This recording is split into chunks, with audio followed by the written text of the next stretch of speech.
I think ti ቀንድ ነገር ህዝብ ከመዩ ሳቶም ከመዮም ደይኮነ ክንርዳእ ዘለና ህዝቢ ትግራይ ጅሆይ ተታሒዙ ዘሎ ንባዕሉ ህዝቢ ትግራይውን ኣይቀደውን ጅሆይ ተታሒዙ ዘሎ ባድመ ተዓቢ ካብ ኤርትራ ዩሮፕ ተዓቢ ካብ ኤርትራ በል ክብልዎ ከለው ከምኡ ስለዝብልዎ ይዝብል እምበር ባድመ ካብ ኤርትራ تعبيلو بعلو زوجو جرحو اي مسلم حزب بعدنا ወይ ህዝቢ ዩሮፕ اما قال وينهم حزب محرا زدلي قيح بحر خان ودب كان نحنا ندلي فقرخا لهم ماليا ذهبوا ويصحفهم ذهبوا جرحو يدقم انبا بعلو قميلو صحف اي مسلم حزب تግራይ ስለዚህ እቲ ህዝብ ንባዕሉ ጨኒቆ ይዘሎ ይትረፍ ደምስ ኤርትራ ምስቲ ህዝቡ ዝኾነ ምስ ህዝብ ምሓራን ምስ ህዝብ ኦሮሞን ምስ ህዝብ ኢትዮጵያ ብሓፈሻ ኮይማ ተፋኒኖም ዘሎ እዚ ዞም መርዛማት ዝኾኑ ኣባላት ማለሊት ወይ ከዓ ወየንቲ ነዚ ህዝብ ትግራይ ጅሆ ሒዞም ከም ዘለው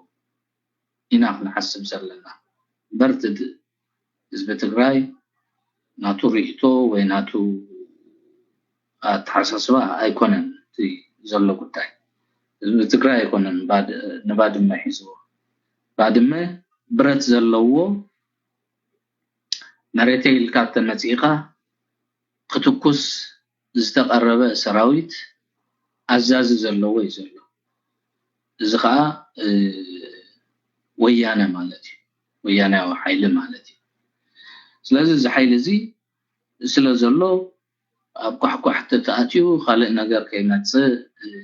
ኢምበር ነተሓይሉን ተፈሪሕ ይኮነን ግን ሰላም ተገይሩ ኮይናት ተወዲኡ ኣብ ክዒል ናስ መሊስና ኣብ ካልእ እንደርክና ኮይናሲ ካልእ መገዲ ኸ ስለዘለዎ ንምሕጻር ተባሂሉ ስለምንታይ ወናቱ ደሓን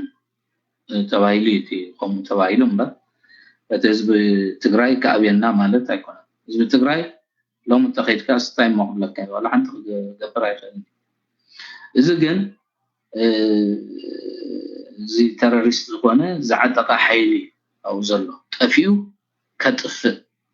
ዝህቅን ሓይሊ ስለዚ ነዚ ጠፊአ ከጥፍ ዝብል ሓይሊ ግዜን መዓልትን ጌርካ ከመይ ጌርካ ከም ተጥፎኻ ብልሓት ኣሎ ካብቲ ብልሓታት ሓደ ዝሕጅን ዛረበሉ ዘለና እዚ ናይ ፒፒ እንታይ ርእይቶ ካትል ዘለኻ ፒፒ ኣይደንጎየን ምክንያቱ ዕንቅፋታት ሰጊሩ ኣብ ትግራይ ኣትሎ ሕጂ ዋላ በዓል ጌታቸው ቮድካ በቲ ሳኽራም አንደበቶም ዴዶና ራይቫል ወይካ ከይተበገሰ ዝሞተ ይበልዎ ዳምበር اما قلب يتصحفت مسكفته اب تግራይ مساعته كمي كم زقاماترو كمي كم زشمققو خنريام ኢና ስለዚህ እቲ መስርሑን እሱ ነይሩ ካብ ደይዋን ኣነ እዚ ብቐጻሊ ዝዛረበሉ ዝነበርኩ ወይ ኣብዚ ፕሮግራም ናይ ገርሰት ዝበሃል ዳበረ ኣብ መንጎ ኢትዮጵያን ኤርትራን ውዕል ካብ ዝፍረማት ሒዙ ናይ ወያነ ጸገም መጽኸሎ ግዴለን ብዛዕባ ወያነ ይትሕሰቡ ናይ ግዜ ጉዳይ ጥራይ ናእምሮ ህዝቢ ትግራይ ሓጻጺብና ንወያነ ከነፍርሳይና ለዝታ መፍትሕ ሳጥራሕ ኢና ንብል ነርና እጅኻት ግዜ ነጽይ ማለት እዩ እዚ ኣምሮ ብዙሓት ተጋሩ ጸሪርሎ ካብ ወያነ ተሓሳስባ እቶም ዝጸረዩ ካብ ወያነ ተሓሳስባት ጸረዩ ተጋሩ ከዓ ኣብ ውሽጢ ትግራይ ኣትዮም ነቶም ተረፉ ዘይጸረዩ ከጽሪዎም ከምዚ ሶላ ቀዲሙ ሓቶ ጸንሐኻ እቲ ተሓሳስባ ፋሕ ብትን ነምጾ ዘለና ንሕና ኢና ገሊኣ ንነጸል ትብል ገሊኣ ምስ ኢትዮጵያ ንውን ትብል ገሊኣ ዲፋክቶ ትብል ገሊኣ أنا تماهران دي قمل كلام ستي سلازي ستيتس حدا فيدريشن كمسرت اللون تقراي كحنت ستيتيا لك كما محرا ستيت كم أورومو بال جزي أبكم زعينة الشمبلة اللي تينا يمزلنا أبكم زعينة عنكلي اللي تينا يمزلنا نحنا مغنى نفلت عننا تعاوتاتنا هنا نردوخن كلا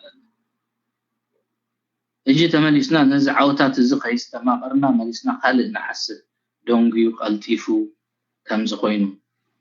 ازكو نعسران شوعتن عمت نأمرو هزبتات إثيوبيان تقارن أتسلميتو أدنقيرو خجز صنح سرعتي انت لاي بمتحققاز عبيتي حيلتاتنا على لازي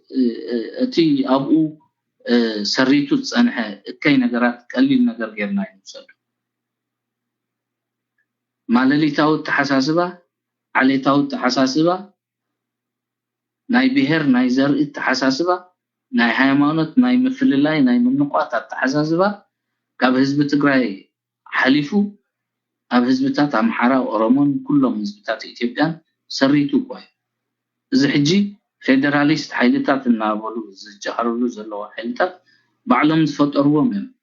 ንዓቶም መከላኸሊ ክኾኑ ንዓቶም ጋሻን ዋልታን ክኾኑ እጅኮብ ትግራይ መጽኦም ርኢናዮም ኢና 42 ሓይልታት ፌደራሊስት 27 ፌደራሊስት ወያነ እኮ ሕጂ መይተይ በለትን ፕሮግሬሲቭ ፓርቲ ወይ ካ ብልጽግና ፓርቲ ኣብ መቐለ ከኣቱ ቤት ጽሕፈት ክኸፍት የምስበለ ሕጂ ከኣታ ትብል ዘላ 27 ሓይልታት ፌደሬሽን ኮይና ወይ ናይ ፌደራል ሓይልታት ኮይና ናብ እቲ ምርጫ ቦርድ ወረቀት እቲና ኣለና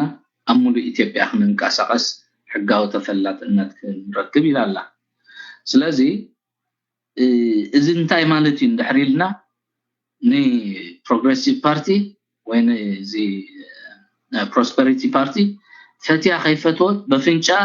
እንዳወስዐት ተቀቢላቶላ ክንኣቱ ኢና ይብሎ ከኣቱ ማለት ከም መልሰ ተግባርናቱ ከዓ ምክልኻል ከም ደውፃ ስለዚ ከም ዘይዋፃ ስለዝፈለጠት ናታ ናይ ግብረ መልሲ ሓይልታት ቶም ፌደራሊስት ሓይሊ ዝበሃሉ ደረጃ ዝበሃል ሓደ ፎርማሊቲ ቸርማን ጌራ ብኡንዳ ተመርሑ ኣብ ሙሉ ኢትዮጵያ ክንቀሳቀሱ እዮም ደቀ ከምቲ ናይ ፕሮግሬሲቭ ፓርቲ ኢላ ኣውፅያላ ስለዚ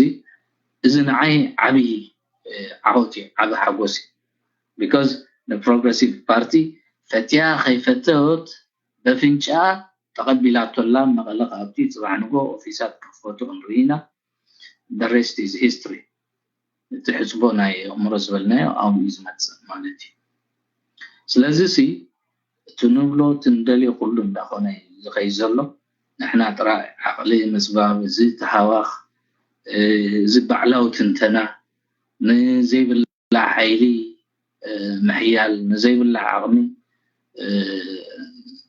ማብ ስኢታት ንግደፎ እምበር ኩነታት ስራሕ እዩ ዘሎ ታሪኽ ስራሕ እዩ ዘሎ ስለዚ ኣብ መወዳእታ ከዓ ዓወት ክንሪአና ዓወታት ህዝቢ ኤርትራን ህዝባዊ ግንባርን ከዓ ኩሉ ግዜ ቅጽበታዊ ይኮነ ኩሉ ግዜ ዘገም እናበለ ቀስ በቀስ እናተዋህለለ ኣብ መወዳእቱ ይኻትርዮ ስለዚ ዝእምነት እዚ ኣብ ልቢ ነፍሲ ወከፍ ኤርትራዊ ክሓድርን ክሰርፅን በዝጋጣሚ እዚ ክላቦ ይደልሞ thank you make free